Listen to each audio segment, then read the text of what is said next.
మనోజ్, నువ్వు నా బిడ్డవి. లక్ష్మీ ప్రసన్న, విష్ణువర్ధన్ బాబు, మనోజ్ కుమార్. నిన్ను ఎలా పెంచానురా నేను? అందరికంటే నిన్నే గారాబంగా పెంచానురా. నీకే ఎక్కువ ఖర్చు పెట్టి చదివించాలని ప్రయత్నం చేశానురా. నువ్వు ఏది అడిగినా నేను నీకు ఇచ్చానురా. కానీ ఈ రోజున నువ్వు చేస్తున్న పని బిడ్డల గుండెల మీద తంతారంటారే, అలా తన్నేవరా. మనసు ఆవేదనతో కింగిపోతుందిరా. నేను మీ అమ్మ ఏడ్చుకుంటున్నావురా. జర్నలిజం ఉన్నది లేనిది, లేనిది ఉన్నట్టు రాస్తున్నారా. నువ్వు నన్ను కొట్టడం ఏంట్రా? నా బిడ్డ నన్ను తాకలా. ఇద్దరం ఘర్షణ పడ్డాం కొన్ని కారణాల వల్ల. ప్రతి ఫ్యామిలీలోనూ ఉంటాయిరా ఇవి.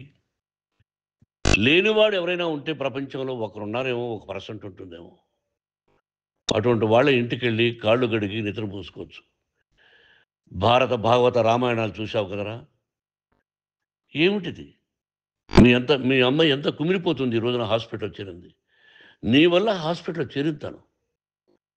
చూడు మనోజ్, నీకు అన్నీ ఇచ్చిన ఈ రోజున నువ్వు నా గుండెల మీద తనడమే కాకుండా అపకీర్తి తీసుకొచ్చావు.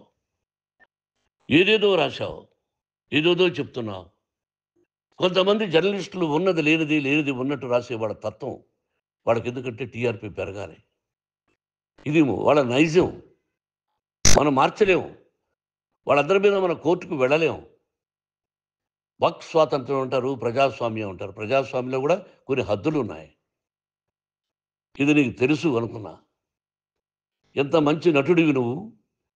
నీ భార్య మాటలు విని తాగుడికి అలవాటు పడిపోయావు. వింటున్నావా మనోజ్? ఎవరిని నమ్మాలో ఎవరిని నమ్మకూడదో పరిస్థితి తీసుకొచ్చావు. విద్యాలయాలు ఎంత గొప్పవిరా. మనం 25% కులమతాలకు అతీతంగా ఫ్రీ ఎడ్యుకేషన్ ఇస్తున్నాంరా. క్యాస్ట్ అనేది తీసేశానురా 92లో ప్రాస్పెక్ట్స్లో. నువ్వు చదువుకున్నావురా. అక్కడ చదువుకున్న బిడ్డలు IAS, IPS అయ్యారా. ఎంతోమంది గొప్పవాళ్ళు అయ్యారా. నువ్వు నటుడుగా ఎంతో గొప్పవాడివి. తాగుడికి అలవాడబడి నువ్వు నీ భార్య ఇంట్లో బిహేవ్ చేస్తున్న విధానం ఆ భగవంతుడు సర్వేశ్వరుడు తెలుసు. భగవంతుడు చూస్తున్నాడు రా. నేను తప్పు చేసినా, నువ్వు తప్పు చేసినా, ఎవరు తప్పు చేసినా. ఎంత అవకాశం ఇచ్చావు మాట్లాడుకునేదానికి అందరికీ.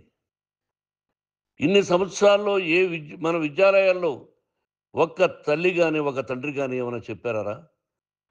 ఆ బిడ్డలు మన బిడ్డలు రా. మీరెంతో నాకు అక్కడ ఉన్నవాడు కూడా నా కూతుర్లు, నా కుమారులు. ఎంతమందికి ఫ్రీ ఎడ్యుకేషన్ ఇస్తున్నావు. వాడి దగ్గర ఏది ఆశించరా. నువ్వు ఎందుకు ఇలా తయారైపోయావు? ఎందుకు ఇంట్లో ఉండే పని వాళ్ళందరినీ కొడుతున్నావు? వాడు పని చేసుకోవడానికి మన ఇంటికి వచ్చాడు రా. ఆ పనివాడిని కొట్టడం చాలా మహాపాపంరా. నేను వేరురా. నేను దండించడం వేరురా. నేను ఎవరిని ఆ చిన్న చిన్న వాళ్ళని కొట్టి ఇచ్చేసి చేయలేదురా. సినిమా ఇండస్ట్రీలో మోహన్ బాబు కొడతాడు, తిడతాడు అంటే అది షూటింగ్లో జరిగి ఉండొచ్చేమో. కానీ ఇంట్లో ఉండి 10 సంవత్సరాల నుంచి 20 సంవత్సరాల నుంచి పనివాళ్ళు ఉన్నారు. నేను ఇంట్లో లేని సమయంలో వాళ్ళందరినీ కొట్టి వాళ్ళ ఫోన్ లాక్కొని ఒకడైతే చచ్చిపోవాలి. వాడు పోలీస్ కంప్లైంట్ ఇచ్చి ఉండొచ్చు. నేను వద్దు అని వాడిని బతిమాలాడు. పోలీస్ కంప్లైంట్ కూడా ఇవ్వలా. ఇంకైనా నువ్వు నీ భార్య మారి బయట ఉండండి రా అన్నాను నేను. లేదు డాడీ, తప్పు చేయలేని ఒకసారి వచ్చావు, మళ్ళీ తప్పు చేశావు, మళ్ళీ వెళ్ళావు, మళ్ళీ ఈసారి తప్పు చేయనన్నావు. ఏమండి వీడు తప్పు చేయడం అని మీ అమ్మ చెప్పింది. ఇంట్లో పెట్టుకున్నా. మళ్ళీ నువ్వు చేస్తున్నది, ప్రతిరోజు నువ్వు తాగుతున్న విధానం నీకే తెలుసు. ఇది ప్రజలు నమ్ముతారా లేదా అనవసరం నాకు. నేను నీకు చెప్తున్నా, ఇంతటితో పులి స్టాప్ పెట్టాలి. 3 రోజుల నుంచి రకరకాలుగా రాస్తున్నప్పుడు నా మనసు ఆవేదనతో ఉంది. మళ్ళీ చెప్తున్నా, Mohan Babu university is greater than temples. Greater than temples.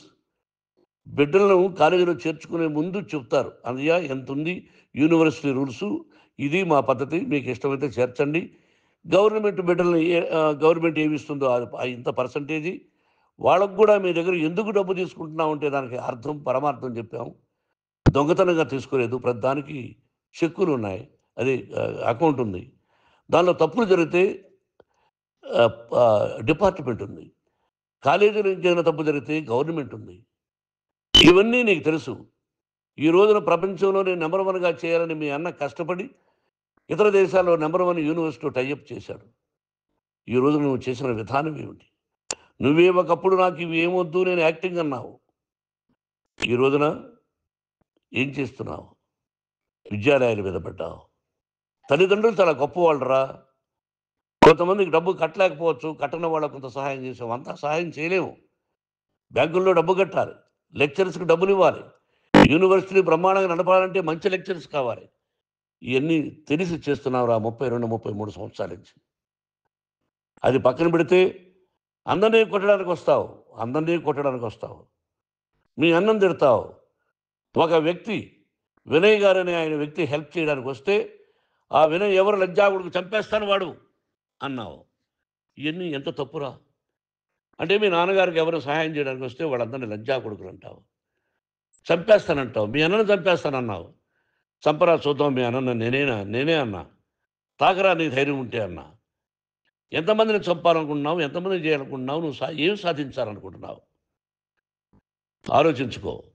ఈ ఇంట్లోకి అడుగు పెట్టడానికి నీకు అధికారం లేదు. ఇది నా కష్టార్జితం. మా నాన్నగారు రూ. 10 పైసలు కూడా ఇవ్వలేదురా. మంచి జన్మనిచ్చాడు మా నాన్నగారు. మద్రాసుకు వెళ్ళి వీధుల్లో అడుక్కు తిన్నానురా. ఒక పూట కూడా భోజనం లేకుండా అడుక్కు తిన్నానురా. న్యాయంగా మోహన్ బాబు తిడతాడు, కొడతాడంటారు కానీ మోసగాడని అనలేదురా. నీట్ పార్లమెంటేరియన్‌గా బయటొచ్చానురా. నువ్వు నా పరువు ప్రఖ్యాతులు మంట కలిపావు. ఏమిటి నేను చేసిన అన్యాయం? నీకు జన్మనిచ్చాను. అదా నేను చేసిన పాపం? అందుకే ఇది నా ఇల్లు అన్నావు నువ్వు. నీ ఇల్లు కాదు. నీ కష్టార్జితంతో నువ్వు సంపాదించుకున్న ఇల్లు నీది. ఇది నా డబ్బు, నా కష్టార్జితం. నా కష్టార్జితంలో నేను పిలిస్తేనే మీరు ఇంట్లోకి రావాలి. అటువంటిది పోగొట్టుకున్నావు నువ్వు. ఆస్తులంటావా ముగ్గురికి సమానంగా రాయాలా లేదా అది నా ఇష్టం. ఆస్తులు ఇస్తానా? లేకపోతే గంగపాలు చేస్తానా? లేకపోతే ఎవరికైనా దానధర్మాలు చేస్తానా? అది నాకు సంబంధించిందిరా. నా కష్టార్జితం రా. మీరు చేస్తున్న విధానం గుణగణాలు కావాలరా. మందు తాగొచ్చురా. ఎంత తాగాలి? నేను కూడా 1 or 2 పెగ్స్ నేను తీసుకుంటా. ఇది తప్పు కాదు, జనానికి తెలియాలి. నా డబ్బు ఇది. తాగి ఎవరిని కొట్లా. తాగి నేను తింటున్నా. అది ప్రజలకు అక్కర్లా. నేను తప్పు చేస్తేనే ప్రజలకు కావాలా. ఇవన్నీ ఉన్నాయిరా. ఇవన్నీ తెలుసుకో. జర్నలిస్ట్ సోదరులారా, మీకు నా గతాన్ని తెలుసు, నా భవిష్యత్తు, నేను ఎక్కడి నుంచి వచ్చానో కూడా మీకు తెలుసు. ఈ రోజున మీరు రాస్తున్న విధానం, నా బిడ్డ నన్ను కొట్టాడన్నారు. ఎంత తప్పు!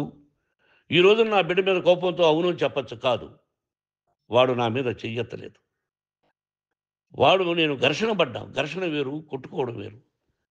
గాయాలతో హాస్పిటల్‌కి వచ్చి కుంటుకుంటుగా నడిచాడు. మళ్ళీ ఏమని పోలీస్ స్టేషన్‌కి వెళ్ళి చెప్పాడు. ఎవరో ఇద్దరున్నారు. వాళ్ళిద్దరూ నా మీద దాడి చేశారన్నాడు. నా ఇంట్లో పనిచేస్తున్న వ్యక్తుల గురించి పోలీస్ స్టేషన్‌కి వెళ్ళి చెప్పవలసిన అవసరం అతనికి లేదు. హక్కు లేదు. పోలీస్ డిపార్ట్మెంట్ కూడా తెలుసుకోవాల్సిన విషయం. నా ఇంట్లో ఉండే వర్కర్స్ మీద నేను కంప్లెయింట్ ఇవ్వాలి. నువ్వు పర్మిషన్ లేకుండా నా ఇంట్లోకి నువ్వు చొరబడి ఈ ఇల్లు నాదంటూ ఇంట్లో పనిచేస్తున్న వర్కర్స్ మీద కంప్లెయింట్ ఇచ్చావు. అది ఎంతవరకు పోలీసు న్యాయమో, రూల్సో చూద్దాం. పోలీస్ డిపార్ట్మెంట్ ఇంటికి వచ్చింది. వాళ్ళకి రాశాను ఉత్తరం. అయ్యా, నేను సీనియర్ సిటిజన్ని.